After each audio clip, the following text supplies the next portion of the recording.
Hello and welcome to the Dust tutorial. Dust is SoundMorph's first VST AAX and AU plugin. Before we get started, just wanted to show you some of the cool things that you can do with Dust.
Dust is a granular synthesizer and effect plugin based on a real-time particle simulation, triggering grains within a binaural panner, allowing for the creation of rich, three-dimensional textures, soundscapes, and beats.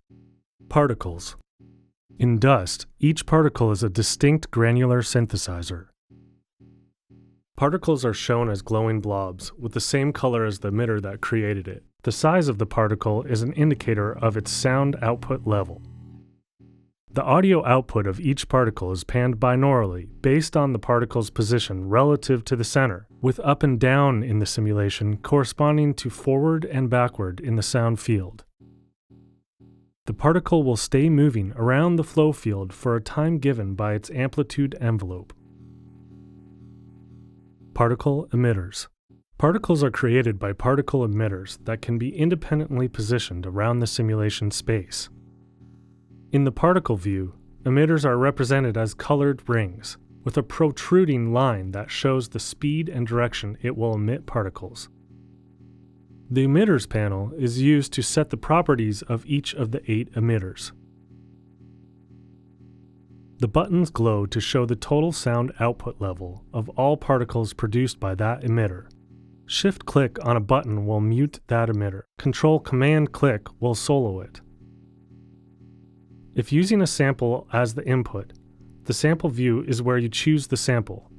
To load a sample, either click on the folder icon to select one from disk, select one from the Dust Samples folder using the drop-down menu, or drag one in from the file system. Particle emission is determined by the trigger mode. The following options are available. In MIDI note single, the emitter will release a single particle when a MIDI note within the emitter's note range is received. In sequencer auto, the emitter will continuously release particles in a pattern determined by a steps sequencer. Sequencer MIDI note is the same as sequencer auto, but the sequencer only plays while a note within the emitter's note range is held. And finally, off. Off disables the emitter. The Edit Sequence button opens a step sequencer for editing the sequence used in the sequencer auto and sequencer MIDI note trigger modes.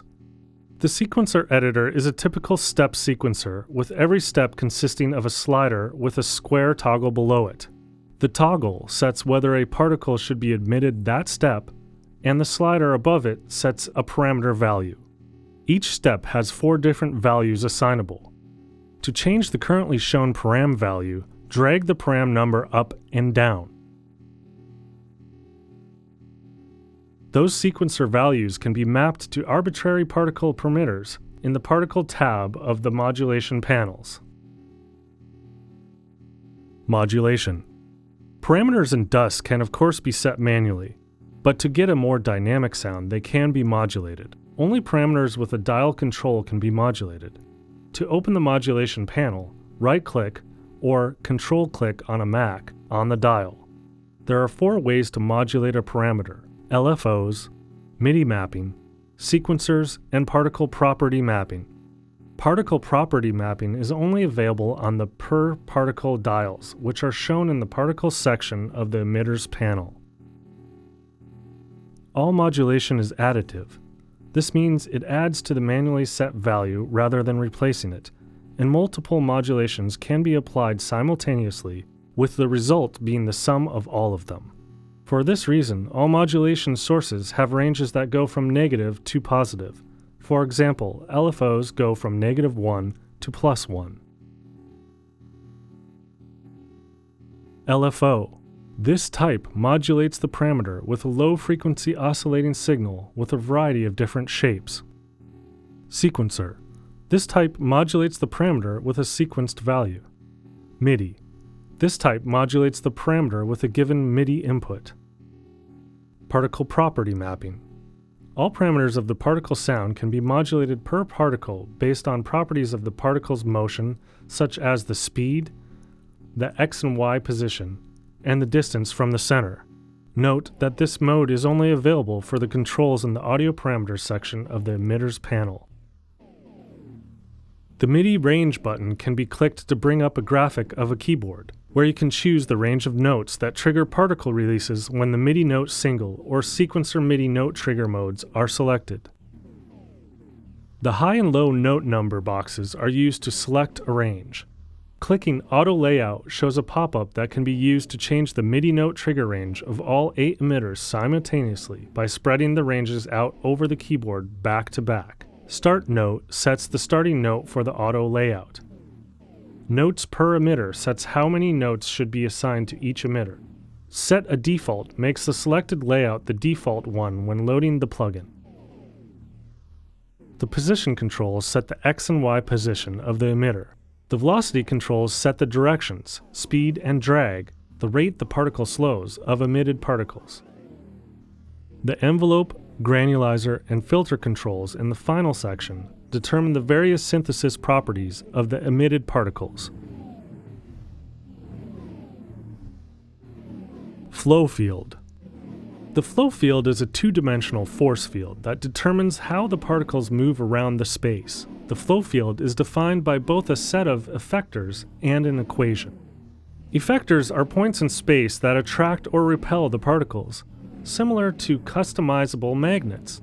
Effectors can be individually positioned, and each one has a customizable strength and fall-off. The strength represents how much particles are attracted or repelled by the effector. The fall-off determines the reach of the effector's influence. The flow field, shown by little dust particles in the background, is generated by equations. The Dust plugin comes with predefined equations already included. However, you can also define your own equations. To understand how this works, please refer to the user manual. Reverb. Dust comes with a built-in convolution reverb. A convolution reverb is a reverb that takes its tonal, textural, and temporal characteristics from a loaded audio file instead of computing them algorithmically. Any audio file can be loaded in as the impulse, allowing for radically different effects ranging from the natural to the alien. Presets. Presets can be saved with the plus symbol and deleted with the minus symbol, and can be selected with the drop-down menu.